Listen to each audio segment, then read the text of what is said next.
Hi hello friends, welcome to the G K S ಮಾಡ circle YouTube channel. ನೋಡಿ, K E A ಅಂದರೆ ಕರ್ನಾಟಕ ಪರೀಕ್ಷಾ ಪ್ರಾಧಿಕಾರದಿಂದ ಹೊಸ ಅಧಿಸೂಚನೆಯನ್ನು ಹೊರಡಿಸಲಾಗಿದೆ.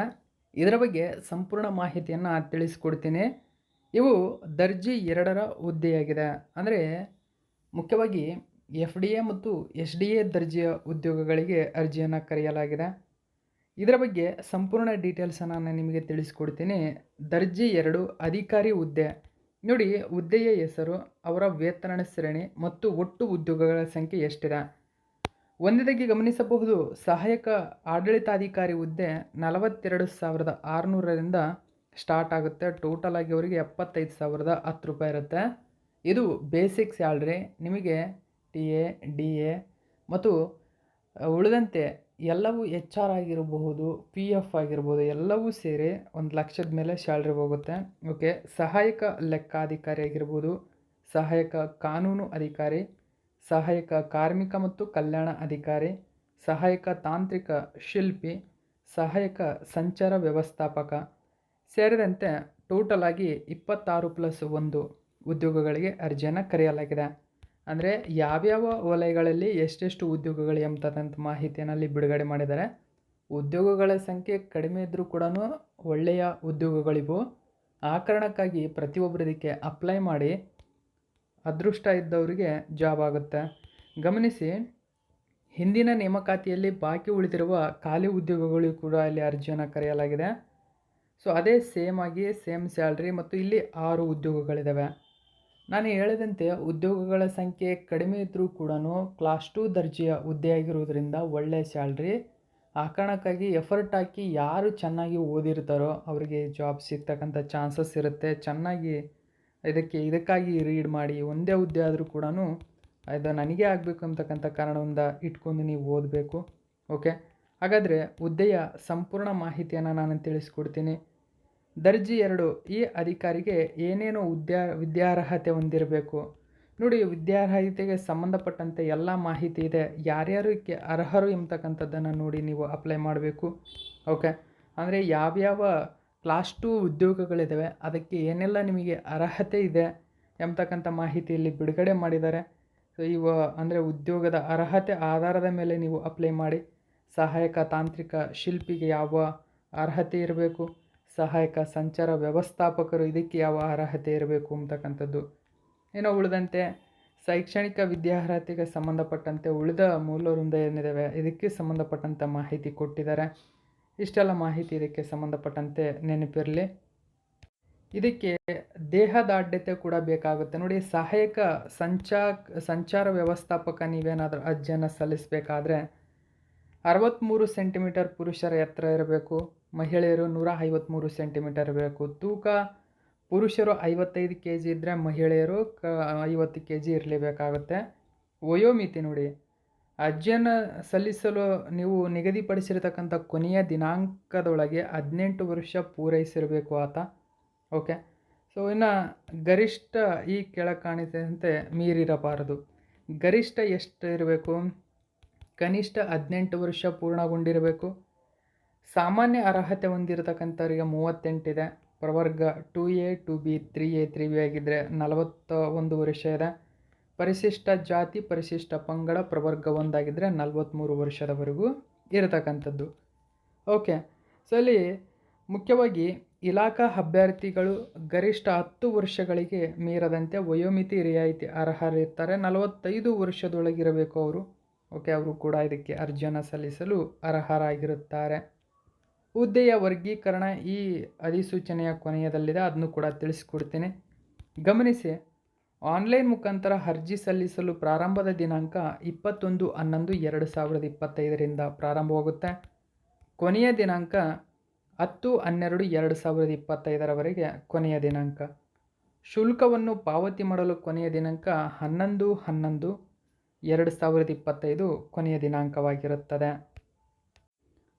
ಅರ್ಜಿ ಶುಲ್ಕ ನೋಡೋದಾದರೆ, ನೀವು ಸಾಮಾನ್ಯ ಅರ್ಹತೆ ಅಥವಾ ಇತರೆ ಪ್ರವರ್ಗಗಳು ಅಂದರೆ ಅದರಲ್ಲಿ 2A 2B 3A 3B ಆಗಿದ್ದರೆ 750 ರೂಪಾಯಿ ಇದೆ. SC ST ಪ್ರವರ್ಗ 1 ಸೈನಿಕ ಆಗಿದ್ದರೆ 500 ರೂಪಾಯಿ ಇದೆ. ವಿಕಲಚೇತನ ಅಭ್ಯರ್ಥಿ ಆಗಿದ್ದರೆ 250 ರೂಪಾಯಿ ಇದೆ. ಓಕೆ, ವಿಕಲಚೇತನ ಅಭ್ಯರ್ಥಿ ಅಂದರೆ 40% ಹೆಚ್ಚು ಅಂಗವಿಕಲತೆ ಹೊಂದಿರುವವರು ಮತ್ತು ಅದಕ್ಕೆ ಸಂಬಂಧಿಸಿದಂತೆ ಜಿಲ್ಲಾ ವೈದ್ಯಾಧಿಕಾರಿಗಳಿಂದ ಪ್ರಮಾಣ ಪತ್ರವನ್ನು ಹೊಂದಿರಬೇಕಾಗುತ್ತೆ. ನೋಡಿ, ಇಲ್ಲಿ ಮೇಲ್ಕಂಡ ಉದ್ಯೋಗಗಳಿಗೆ ಸ್ಪರ್ಧಾತ್ಮಕ ಪರೀಕ್ಷೆಯನ್ನು ಆಫ್ಲೈನ್ ಅಂದರೆ OMR ಕೊಟ್ಟು ಅದರ ಮೂಲಕ ಎಕ್ಸಾಮನ್ನು ನಡೆಸುವಂತಹ ಕಾರ್ಯ ಮಾಡ್ತಾರೆ. ಸ್ಪರ್ಧಾತ್ಮಕ ಪರೀಕ್ಷಾ ಕೇಂದ್ರಗಳು ಬೆಂಗಳೂರು, ಮೈಸೂರು, ದಾವಣಗೆರೆ, ದಕ್ಷಿಣ ಕನ್ನಡ, ಶಿವಮೊಗ್ಗ ಸೇರಿದಂತೆ ಬೆಳಗಾವಿ, ಧಾರವಾಡ, ಬಳ್ಳಾರಿ, ಕೊಪ್ಪಳ, ಕಲಬುರಗಿಯಲ್ಲಿ ಕೇಂದ್ರಗಳನ್ನು ಈಗ ಆಯ್ದುಕೊಳ್ಳಲಾಗಿದೆ. ಓಕೆ, ಸೊ ಈ ಸ್ಥಳಗಳಲ್ಲಿ ನಡೀತದೆ. ಸೊ ಅಭ್ಯರ್ಥಿಗಳು ಕಡ್ಡಾಯವಾಗಿ ಪ್ರವೇಶ ಪತ್ರಗಳನ್ನು ಡೌನ್ಲೋಡ್ ಮಾಡಿಕೊಂಡು ಈ ಗುರುತಿನ ಚೀಟಿಯನ್ನು ತಂದಿರಬೇಕಾಗತ್ತೆ. ಒಂದು ವೇಳೆ ಪಾನ್ ಕಾರ್ಡ್ ಆಗಿರ್ಬೋದು, ವಾಹನ ಚಲಾವಣಾ ಪರವಾನಗಿ ಇರ್ಬೋದು, Aadhaar card, passport, voter ID, ಸರ್ಕಾರಿ ನೌಕರರ ID, ಇದರಲ್ಲಿ ಯಾವುದಾದ್ರೂ ಒಂದು ನೀವು ತೆಗೆದುಕೊಂಡು ಎಕ್ಸಾಮ್ ಹಾಲಿಗೆ ಅಟೆಂಡ್ ಆಗಬೇಕು. ಓಕೆ, ಕನ್ನಡ ಭಾಷಾ ಪರೀಕ್ಷೆ ಇರುತ್ತೆ. ಕನ್ನಡ ಭಾಷೆಯನ್ನು ಪ್ರಥಮ ಅಥವಾ ದ್ವಿತೀಯ ಭಾಷೆಯನ್ನಾಗಿ ವ್ಯಾಸಂಗ ಮಾಡಿದವರಿಗೆ ಮಾತ್ರ ಈ ಪರೀಕ್ಷೆಗೆ ಅರ್ಹರಿವರು. SSLCಯಲ್ಲಿ ಅವರು ಕನ್ನಡವನ್ನು ಪ್ರಥಮ ಭಾಷೆಯಾಗಿ ಹೊಂದಿರಬೇಕಾಗತ್ತೆ. ಅಂದರೆ ಆಲ್ಮೋಸ್ಟು ಹಳ್ಳಿಯಲ್ಲಿ ಓದಿರ್ತಕ್ಕಂಥ ಎಲ್ಲ ಸ್ಟೂಡೆಂಟ್ಗಳು ಏನಿದ್ದಾರೆ, ಹಳ್ಳಿಯಿಂದ ಓದಿರ್ತಕ್ಕಂಥವ್ರು, ಅವರು ಕನ್ನಡ ಭಾಷೆ ಮೊದಲ ಆಯ್ಕೆ ಇರುತ್ತೆ. ಸೊ ಅವರು ಈ ಕನ್ನಡ ಎಕ್ಸಾಮಿಗೆ ಅರ್ಹರಾಗಿರ್ತಾರೆ. ಆಲ್ಮೋಸ್ಟು ಸಿಟಿಯಲ್ಲಿ ಓದಿರ್ತಕ್ಕಂಥವ್ರಿಗೆ ಇದು ಕಡಿಮೆ ಅಂತಕ್ಕಂಥದ್ದನ್ನು ನಾನು ತಿಳಿಸ್ಕೊಡ್ತೀನಿ. ಓಕೆ, ಕನ್ನಡ ಭಾಷಾ ಪರೀಕ್ಷೆಯಲ್ಲಿ ಒಂದೇ ಅವಕಾಶದಲ್ಲಿ ಉತ್ತೀರ್ಣನಾಗಿರಬೇಕು. ಇಲ್ಲದಿದ್ದರೆ ಆಯ್ಕೆಯನ್ನು ರದ್ದುಗೊಳಿಸಲಾಗುವುದು. ಅಂದರೆ ಅರ್ಹತೆಗೆ ಕನ್ನಡ ನಡೆಸಲಾಗುತ್ತೆ. ಮೊದಲು ಕನ್ನಡ ಭಾಷೆಗಾಗಿ ಅರ್ಹತಾ ಪರೀಕ್ಷೆಯನ್ನು ನಡೆಸಲಾಗುತ್ತೆ. ಅಲ್ಲಿ ಅರ್ಹತೆಯನ್ನು ಪಡೆದ ನಂತರ ನಿಮಗೆ ಎರಡನೇದಾಗಿ ಎಕ್ಸಾಮ್ ಇರುತ್ತೆ. ಅಲ್ಲಿ ಕಮ್ಯುನಿಕೇಷನ್ ಪೇಪರ್ ಮತ್ತು ಮೇನ್ ಜನರಲ್ ನಾಲೆಡ್ಜ್ ಪೇಪರ್ ಅಂತ 2 ಪೇಪರ್ ಇರುತ್ತೆ. ಮೊದಲು ನೀವು ಕನ್ನಡ ಭಾಷೆಗೆ ಸಂಬಂಧಪಟ್ಟಂತೆ ಈ ಪೇಪರ್ನಲ್ಲಿ ಅರ್ಹತೆಯನ್ನು ಹೊಂದಿರಬೇಕಾಗುತ್ತೆ. ನೋಡಿ, ಪ್ರಶ್ನೆ ಪತ್ರಿಕೆ ಹೇಗಿರುತ್ತೆ? ಸಾಮಾನ್ಯ ಪತ್ರಿಕೆ 300 ಮಾರ್ಕ್ಸಿಗಿರುತ್ತೆ. ಸ್ಪೆಸಿಫಿಕ್ ಪೇಪರು 300 ಮಾರ್ಕ್ಸಿಗಿರುತ್ತೆ. ಇವೆರಡಕ್ಕೂ 2 ಅವರ್ ಟೈಮ್ ಇರುತ್ತೆ. ಓಕೆ, ಸೊ ಇಲ್ಲಿ ಮುಖ್ಯವಾಗಿ ಅಭ್ಯರ್ಥಿಯು ಅರ್ಹತೆಗಾಗಿ ಸ್ಪರ್ಧಾತ್ಮಕ ಪರೀಕ್ಷೆಯಲ್ಲಿ ಒಟ್ಟು 30% ಪಡೆದಿರಬೇಕು. ಗಮನಿಸಿ, 100 ಕ್ವಶನ್ ಇದಾವೆ ಅಂದರೆ 30 ಸರಿಯಾಗಿರಬೇಕು. ಆ ವ್ಯಕ್ತಿ ಮಾತ್ರ ಮುಂದಿನ ವ್ಯಾಲ್ಯೂಯೇಷನ್ಗೆ ಅರ್ಹನಾಗಿರುತ್ತಾನೆ. ನೋಡಿ, ಋಣಾತ್ಮಕ ಮೌಲ್ಯಮಾಪನ ಇದೆ. ಅಂದರೆ 4 ಪರ್ಯಾಯ ಉತ್ತರಕ್ಕೆ ನೀವೇನಾದರೂ ಒಂದು ಸರಿ ಉತ್ತರವನ್ನು ಕಡಿತ ಮಾಡಲಾಗುತ್ತದೆ. ಅಂದರೆ 4 ತಪ್ಪು ಮಾಡಿದರೆ 1 ನಿಮ್ಮದು ಸರಿ ಉತ್ತರ ಹೊರಟೋಗುತ್ತೆ. ಅಂದರೆ 1 ತಪ್ಪಿಗೆ 1/4 ಮಾರ್ಕ್ಸ್ ಇಲ್ಲಿ ಕಟ್ ಮಾಡ್ತಾರೆ. ಇದನ್ನು ನೀವು ನೆನಪಿಡ್ಕೋಬೇಕು. ಅಂದರೆ 4ಕ್ಕೆ 1 ಮಾರ್ಕ್ಸು ಹೊರಟೋಗುತ್ತೆ. 4 ತಪ್ಪಿಗೆ 1 ಸರಿಯಾದ ಉತ್ತರ ಇಲ್ಲಿ ಹೊರಟೋಗುತ್ತೆ. ಓಕೆ, ಸೊ ಎಲ್ಲವನ್ನು ಕೂಡ ನೀವು ಗಮನಿಸಿ. ಆಲ್ಮೋಸ್ಟು ನೀವು ಸರಿ ಉತ್ತರವನ್ನು ಹಾಕಿದ ನಂತರ ನೆಗೆಟಿವ್ ಮಾರ್ಕಿಂಗ್ ಜಾಸ್ತಿ ಮಾಡೋಕ್ಕೆ ಹೋಗಬೇಡಿ. ಓಕೆ, ಎಷ್ಟು ಬರುತ್ತೋ ಅಷ್ಟು ಮಾತ್ರ ನೀವು ಆಯ್ಕೆ ಬನ್ನಿ ನೋಡೋಣ. ಆಯ್ಕೆ ವಿಧಾನ ಆಂತರಿಕ ನೇಮಕಾತಿ ಆಗಿರುತ್ತದೆ. ಓಕೆ, ಇವೆಲ್ಲ ಮಾಹಿತಿ ಕೊಟ್ಟಿದ್ದಾರೆ, ಗಮನಿಸಬೇಕು. ಇನ್ನುಳಿದಂತೆ ಉದ್ಯೋಗಗಳು 2 3 ಇದ್ದಾವೆ. ಸೊ ಅದರಲ್ಲಿ ಯಾರ್ಯಾರಿಗಿದೆ ಇದು ಕೂಡ ನೆನಪಿರಬೇಕು ನಿಮಗೆ. ಸಹಾಯಕ ಆಡಳಿತಾಧಿಕಾರಿ, ಇಲ್ಲಿ ಪರಿಶಿಷ್ಟ ಜಾತಿ ಪ್ರವರ್ಗ ಎಗೆ ಒಂದಿದೆ. ನೋಡಿ, ಸಾಮಾನ್ಯ ಅಭ್ಯರ್ಥಿಗೆ ಹೊಂದಿರತಕ್ಕಂಥದ್ದು ಒಟ್ಟು 2 ಉದ್ಯೋಗಗಳಿದ್ದಾವೆ. ಹಂಗೆ ಸಹಾಯಕ ಲೆಕ್ಕಾಧಿಕಾರಿಯನ್ನು ನೀವು ಗಮನಿಸಬೇಕು. ಪ್ರವರ್ಗ ಅಂದರೆ ಪರಿಶಿಷ್ಟ ಜಾತಿ ಪ್ರವರ್ಗ ಹೇಗಿದೆ. ಓಕೆ, ಇಲ್ಲಿ ಯಾವ್ಯಾವ ಹುದ್ದೆ ಮತ್ತು ಸಹಾಯಕ ಕಾನೂನು ಅಧಿಕಾರಿಗೂ ಕೂಡ ಒಟ್ಟು 5 ಉದ್ಯೋಗಗಳಿದ್ದಾವೆ.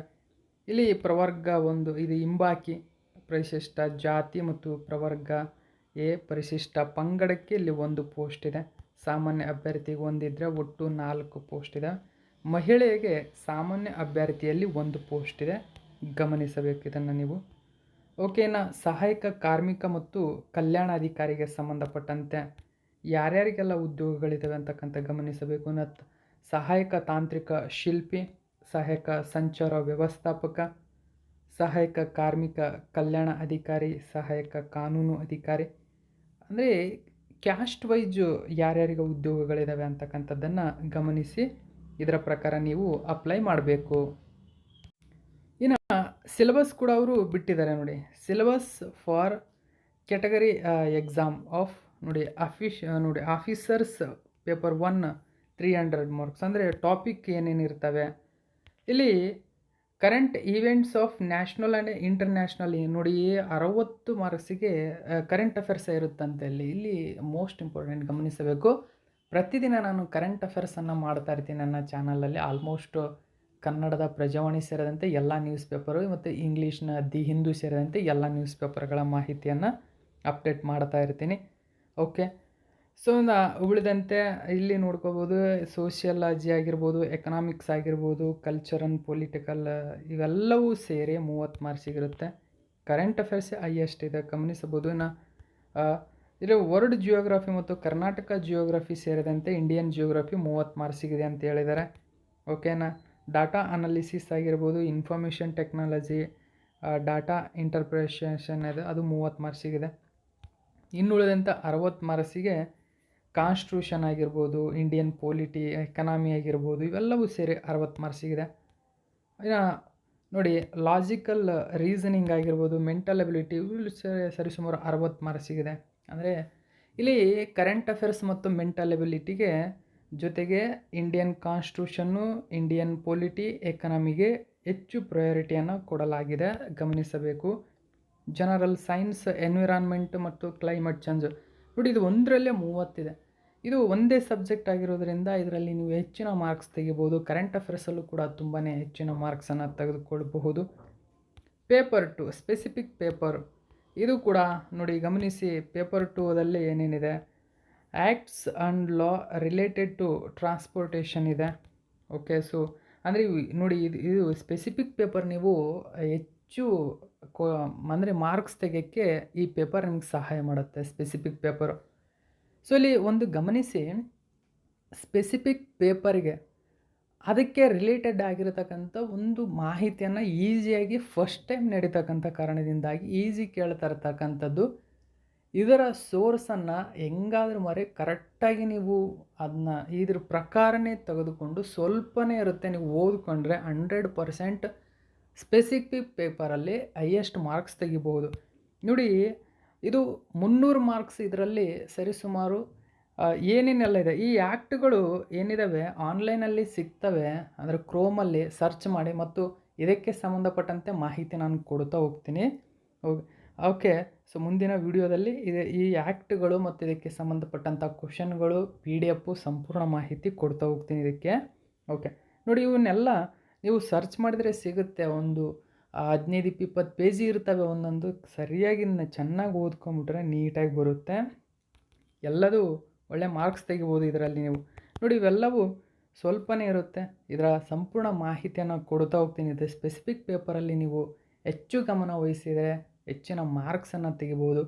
ಕರೆಂಟ್ ಅಫೇರ್ಸಲ್ಲಿ ಜೊತೆಗೆ ಉಳಿದಂಥ ಮಾಹಿತಿಯಲ್ಲಿ ಚೆನ್ನಾಗಿ ಓದ್ಕೊಂಡ್ರೆ ಹೆಚ್ಚಿನ ಮಾರ್ಕ್ಸನ್ನು ತೆಗಿಬೋದು. ನೀವಿಲ್ಲಿ ಎಕ್ಸಾಮಲ್ಲಿ ಸಕ್ಸಸ್ ಆಗ್ಬೋದು.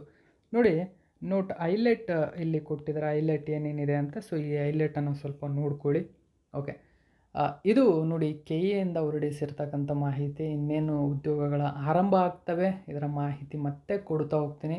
ಸೊ ಇದು ಇವತ್ತಿನ ಮಾಹಿತಿ ಆಗಿದೆ. ಇದೇ ತರಹದ ಮಾಹಿತಿಯೊಂದಿಗೆ ಮತ್ತೆ ನಿಮ್ಮ ಮುಂದೆ ಬರ್ತೀನಿ. Thank you so much for watching my video friends.